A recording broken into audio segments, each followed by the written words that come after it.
ஞானானந்தமயம் தேவம் நிர்மலஸ்படிகாகிருதியும் ஆதாரம் சர்வ வித்யாநாம் ஹயக்ரீவம் பாஸ்மகே. நமஸ்காரம். நேயர்கள் அனைவருக்கும் ஆஸ்ட்ரோ கேஎஸ் ஐயங்காரின் பணிவான நமஸ்காரங்கள். வார பலன் 19/2/2024 25/2/2024 வரை உண்டான வாரத்திற்கு என்னென்ன பலன் மேஷம் முதல் மீனம் வரை அப்படின்றத பார்ப்போம். முதல்ல இந்த வாரத்தினுடைய கோல்சாரம் என்ன, அதற்கு பிறகு இந்த வாரத்தில் வரும் விசேஷ நாட்கள் என்ன, இந்த வாரத்தில் இருக்கக்கூடிய சந்திராஷ்டம ராசிகள் என்னென்ன அப்படின்றத வரிசைப்படுத்தி பார்க்கலாம்.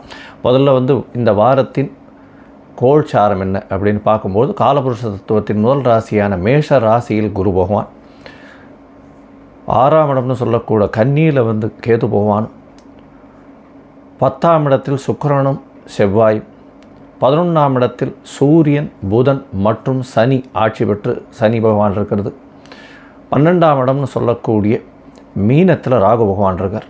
இந்த வாரத்தில் அதிவேகமாக செல்லக்கூடிய கிரகம் அப்படின்னு சொல்கிற சந்திர பகவான் இந்த வாரத்தில் மிதுன ராசியில், அதாவது மிருகசீரிஷ நட்சத்திரம் 3ஆம் பாதத்தில் ஆரம்பித்து சிம்ம ராசி உத்தர நட்சத்திரம் வரலும் போகிறார். இந்த வாரத்தில் பார்த்தேனால் பல மாற்றங்கள் நிகழப்போகிறது. இந்த வாரத்தில் வரக்கூடிய நல்ல விசேஷ நாட்கள் என்ன அப்படின்னா, 20ஆம் தேதி அன்னைக்கு ஏகாதசி, அதாவது சுக்லபக்ஷ ஏகாதசி திதி, மாசி மாதத்தில் இது ஜெய ஏகாதசி அப்படின்னு பேர். இந்த ஏகாதசியின் விசேஷம் என்ன அப்படின்னா, சில பேருக்கு இந்த பூர்வ புண்ணியஸ்தானம் மூதாதையர்களுக்கு செய்ய வேண்டிய கர்மாக்கள் மூலியமாக சில சாபங்களோ பாவங்களோ வந்திருக்கக்கூடும். அது எல்லாம் விமோச்சனம் ஆகக்கூடிய ஒரு ஏகாதசி.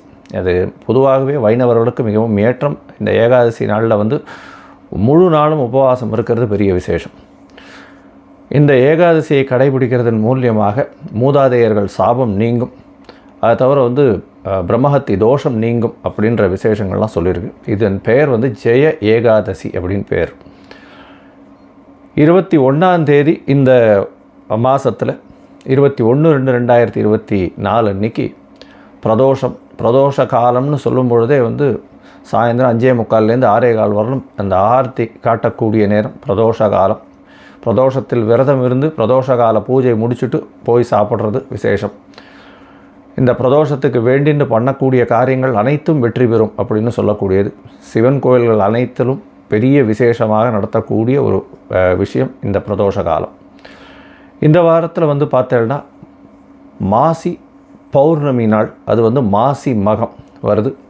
இது 24ஆம் தேதி மாசி மகம் இந்த மாதம் வரக்கூடியது. பௌர்ணமி யோகம் அப்படின்றது எந்த ஜாதகத்திலுமே ரொம்ப விசேஷமான ஒரு விஷயம். அதாவது சூரியனும் சந்திரனும் 180 பாகைகளில் இருக்கும் பொழுது அதீத சுபத்துவம் அடையக்கூடிய காலகட்டம். இந்த காலகட்டத்தில் பிறக்கக்கூடிய குழந்தைகள் ஒரு பெரிய ஏற்றத்தில் இருக்கும். அவர்கள் குடும்பத்திலேயே ஒரு பெரிய ஏற்றத்தை கொடுக்கக்கூடிய ஏதாவது ஒரு பெரிய எந்த ஒரு விஷயத்திலையும் விற்பனராக வரக்கூடிய வாய்ப்புகள் மிகவும் அதிகம். பௌர்ணமி யோகத்தை பொறுத்தவரைக்கும் பெரிய ஏற்றமான விஷயங்களை சொல்லக்கூடியது, அதீத சுபத்துவம் அடையக்கூடியது. சந்திர பகவான் அதன் மூலியமாக நல்ல ஒரு ஏற்றம் கிடைக்கும். அதிக ஒளி கிடைக்கிறதுனால நல்ல ஒரு ஏற்றம் கிடைக்கும். அவர் இருக்கும் இடத்தை வைத்து பெரிய ஏற்றம், அதாவது பிறந்தக்கூடிய குழந்தையின் லக்னத்திலிருந்து அவர் இருக்கக்கூடிய இடம் பெரிய ஏற்றத்தை கொடுக்கக்கூடியதாக இருக்கும். பொதுவாகவே இந்த மாசி மகம் அப்படின்றது ரொம்ப பெரிய விசேஷம். மாசி மாதத்தில் வரக்கூடிய மகா நட்சத்திரம் குரு பகவானும் சேர்ந்திருந்தால் மகாமகம்னு சொல்லக்கூடியது 12 வருஷத்துக்கு ஒரு தரம் வர்றது. இப்போ மாசி மகம், ஏன்னா மாசி மாதம்னு சொல்லும் பொழுது கும்ப மாதத்துக்கு கும்பத்துக்கு சம சப்தமத்தில் சந்திர பகவான் வரார். மக நட்சத்திரத்தில் வரும்போது இந்த மாசி மக பௌர்ணமி வருது. இது ஒரு பெரிய விசேஷமான நாள். இந்த வாரத்தில் பார்த்தேனால் எந்தெந்த ராசிக்காரர்களுக்கு சந்திராஷ்டமம்னு பார்த்தோமேனால், விருச்சிகம், தனுசு மற்றும் மகரம், இந்த 3 ராசிக்காரர்களுக்கு சந்திராஷ்டம காலம். சந்திராஷ்டம காலம்னா உங்களுடைய பிறந்த ராசியிலிருந்து 8ஆம் இடத்தில் சந்திர பகவான் மறையும் பொழுது சந்திராஷ்டம காலம்ன்றது சொல்கிறோம். உடல் நலத்தில் சற்று தொய்வு ஏற்படும், மனக்கலக்கங்கள் வரும், ஸ்ட்ரெஸ்ஸு கொஞ்சம் அதிகமாக இருக்கும். ஏன்னா சந்திர பகவான் மதிகாரகன். அவர் மறைந்து இருக்கக்கூடிய காலகட்டத்தில் மயங்கக்கூடுன்றதுனால புதிய முயற்சிகள் வேண்டாம், வெளியூர் வெளிமாநில பிரயாணங்கள் வேண்டாம்னு சொல்கிறோம். ஒருவேளை பண்ண வேண்டிய கட்டாயத்தில் இருந்தீர்களானால் அருகில் இருக்கக்கூடிய இந்த சிவன் கோவில்லையோ இல்லை விநாயகர் கோவில்லையோ அல்லிப்பூ, வெள்ளை அரளி இதெல்லாம் வாங்கி கொண்டு போய் கொடுத்துட்டு வர்றதன் மூலியமாக சந்திராஷ்டமத்தின் தாக்கம் குறையும் அப்படின்றத சொல்கிறோம். சரி, இந்த வாரம் மேஷம் முதல் மீனம் வரை எப்படி இருக்குது அப்படின்றத பார்ப்போம். அதாவது 19/2/2024 25/2/2024 வரை உண்டான காலத்தில் உங்களுக்கு என்ன காண்டாக்ட் பண்ணணும், அதாவது அஸ்ட்ராலாஜிக்கல் கன்சல்ட் தேவைப்படுமாயின் என்னுடைய மொபைல் நம்பர் ஸ்க்ராலிங்கில் போயின்னு இருக்கு. உங்களுக்கு வேணும்னா எனக்கு ஃபோன் பண்ணுங்க, உங்களுக்கு அப்பாயின்மெண்ட் தரேன். உங்களுடைய date, time, place of birth அனுப்பிச்சிங்கன்னா லக்ன சந்தி, ராசி சந்தி இல்லைன்னா பாத சந்தி ஏதாவது இருக்கான்றதை பார்த்துட்டு உங்களுடைய தசா புக்தி அந்தரம் சூக்ஷ்மம் இதை பார்த்துட்டு அதற்கு பிறகு இன்றைய கோல்சார பிரகாரம் உங்களுடைய பிரச்சனைகள் என்ன, அதற்குண்டான தீர்வு என்ன, எளிய பரிகாரங்கள் என்ன செய்யலாம் அப்படின்றத பற்றி நான் விரிவாக உங்களுக்கு சொல்கிறேன். அதுக்குண்டான கட்டணம் என்னன்றதையும் அதில் சொல்கிறேன். சரி, இப்போது மேஷம் முதல் மீனம் வரை 19/2/2024 25/2/2024 வரை உண்டான பலன்களை மேஷம் முதல் மீனம் வரை பார்க்கலாம். மிதுனம், மிருகசீரிஷம், திருவாதிரை, புனர்பூசம் இந்த 3 நட்சத்திரம் 9 பாதங்களை கொண்ட ராசி. ராசியின் அதிபதி அப்படின்னு சொல்லக்கூடியவர் புத பகவான். ராசிக்கு 9ஆம் இடத்துல இருக்கிறது பெரிய விசேஷம். 9ஆம் இடத்தில் புதன், சூரியன் மற்றும் சனி பகவான் இருக்கிறதன் மூலியமாக நல்ல ஒரு ஏற்றமான காலமாக இருக்கும். தந்தையின் மூலியமாக அதீத பொருள் வரவு வரும். உங்களுக்கு திடீர் பண வரவு வரக்கூடிய பாக்கியம் உண்டு. பாக்கியஸ்தானத்தில் போய் 9ஆம் அதிபதி பாக்கியஸ்தானத்தில் ஆட்சி பெற்று போயிருக்கிறது பெரிய விசேஷம். அதில் தந்தை காரகனான சூரிய பகவான் இருக்கிறது நல்ல ஒரு ஏற்றத்தை கொடுக்கும். உங்களுக்கும் தந்தைக்கும் சிறு சிறு மனக்கசப்புகள் இருந்தாலும் பண வருமானத்தில் உங்களுக்கு பஞ்சம் இருக்காது. உங்களுக்கு உண்டான விஷயத்தை அவர் செய்து கொடுக்கக்கூடிய காலகட்டமாக இந்த வாரம் அமையிறது. இந்த வாரத்தில் பார்த்தேன்னா திருமண யோகம் நல்லபடியாகவே இருக்குது. ஏன்னா உங்களுடைய ராசிக்கு பார்த்தேனால் குரு பகவான் 7ஆம் இடத்தை பார்க்குறதும் 7ஆம் அதிபதி அப்படின்னு சொல்லக்கூடிய குரு பகவானும் 11ஆம் இடத்துல இருந்துட்டு இருக்கிறது பெரிய விசேஷம். திருமணமாய் ரொம்ப நாள் குழந்தைக்கு பிராப்திக்கு பார்த்து கொண்டிருக்கக்கூடியவர்களுக்கு குழந்தை பிராப்தி ஏற்படக்கூடிய வாய்ப்புகள் நிச்சயமாக உண்டு. ஏன்னா குரு பகவான் புத்திர காரகனே புத்திரஸ்தானத்தை பார்க்குறது பெரிய விசேஷம். இருந்தாலும் புத்திரஸ்தான அதிபதி 8ஆம் இடத்தில் மறைந்து இருக்கக்கூடிய காலகட்டமாக இருக்குது. மறைந்து இருந்தாலும் சுக்கிர பகவான் 8ஆம் இடத்துல மறைந்து இருக்கக்கூடிய காலகட்டமாக இருந்தாலும் புத்திர பிராப்தி ஏற்படக்கூடிய காலகட்டமாக இந்த வாரம் அமையும். இந்த வாரத்தில் பார்த்தோம்னா 10ஆம் இடத்தில் இருக்கக்கூடிய ராகு பகவான் மூலியமாக புதிய தொழில் அமையக்கூடிய வாய்ப்புகள் இந்த வாரத்தில் நிச்சயமாக இருக்குது. உங்களுடைய ராசிக்கு 4ஆம் இடத்தில் கேது பகவான் இருக்கிறதுனால சிறு சிறு பிரச்சனைகள் தாயின் உடல்நிலைக்கு வரும். அதை தவிர உங்களுடைய வீட்டு கடன் ஏதாவது இருந்ததே ஆனால் அதில் சிறு சிறு பிரச்சனைகள் இருக்கக்கூடிய காலகட்டமாக இந்த வாரம் அமையிறது.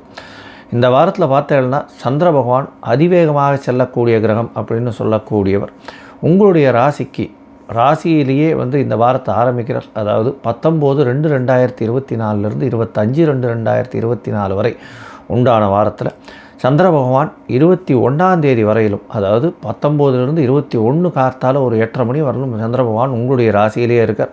2ஆம் அதிபதி ராசியிலே இருக்கிறதுனால குடும்பத்தில் நல்ல ஒரு ஏற்றம் இருக்கக்கூடிய காலகட்டம். குடும்பத்தில் புதிய முயற்சிகள், புதிய விசேஷங்கள் நடக்கக்கூடிய காலகட்டமாக இருக்கும். குடும்பாதிபதியே உங்களுடைய ராசியில் இருக்கிறதுனால பணவரவிற்கு பஞ்சம் இருக்காது. ஏன்னா அவரே தனக்காரகனாகவும் மாறும். அதனால் தனஸ்தான அதிபதியாகவும் மாறுறதுனால கண்டிப்பாக பணவரவிற்கு பஞ்சம் இருக்காது. கவலைப்பட வேண்டாம். எதை நினைத்தாலும் அதை சாதிக்கக்கூடிய தன்மையாக இருக்கும். இந்த வாரம் பார்த்தாலேயானால் இந்த ஐடி ப்ரொஃபஷனில் இருக்கிறவா, அதை தவிர ஆர்ட் டைரக்டர்ஸு, இந்த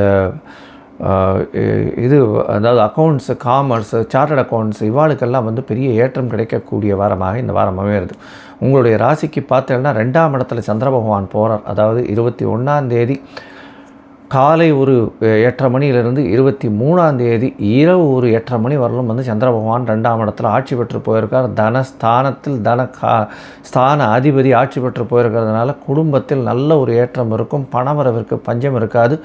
சுபர் பார்வையும் அதிகமாக இருக்கக்கூடிய காலகட்டம். செவ்வாய் உங்களுடைய ராசிக்கு 6ஆம் அதிபதி 8ஆம் இடத்தில் உச்சம் பெற்று போயிருக்கிறதுனால திடீர் பண யோகம் வரக்கூடிய காலகட்டமாக இருக்கும். ரேஸு, லாட்ரி இந்த மாதிரியான விஷயங்களில், இன்சூரன்ஸ் இந்த மாதிரியான விஷயங்களில் வரக்கூடிய வாய்ப்புகள் நிச்சயமாக உண்டு.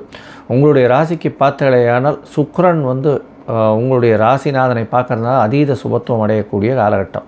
உங்களுடைய ராசிக்கு 3ஆம் இடத்தில் சந்திர பகவான் போகிறார். பௌர்ணமி யோகம் அமையிறது. இந்த காலகட்டத்தில் இளைய சகோதரன் மூலியமாக நல்ல ஒரு ஏற்றமான செய்தி வரக்கூடிய வாய்ப்புகள் இந்த வாரம் இருக்குது. முயற்சிகள் அனைத்தும் வெற்றி பெறக்கூடிய வாய்ப்புகள் நிச்சயமாக இருக்குது. இந்த வாரம் பார்த்தலையானால் உங்களுக்கு பெரிய ஏற்றமான வாரமாக இருக்குது. இந்த மிதுன ராசிக்காரர்கள் இந்த வாரத்தில் பச்சை பயிறு அதில் பண்ணக்கூடிய சுண்டல் இல்லைன்னா பச்சை பயிறு தானியம் எடுத்து கொண்டு போய் அருகில் இருக்கக்கூடிய பெருமாள் கோவிலில் தானமாக கொடுத்துட்டு வர்றதன் மூலியமாக உங்களுக்கு ஒரு பெரிய ஏற்றம் மாற்றம் இந்த வாரத்தில் வந்தே தீரும். லோகா சமஸ்தா சுகினோ பவந்து. நன்றி, நமஸ்காரம். Astro KS Iyengar YouTube channel பார்த்தமைக்கு நன்றிகள். மேலும் இது போன்ற ஆன்மீக ஜோதிஷ தகவல்கள் உங்களை வந்து அடைய Astro KS Iyengar YouTube channel subscribe செய்யவும், பெல் ஐக்கானை மறக்காமல் அழுத்தவும். நன்றி, வணக்கம்.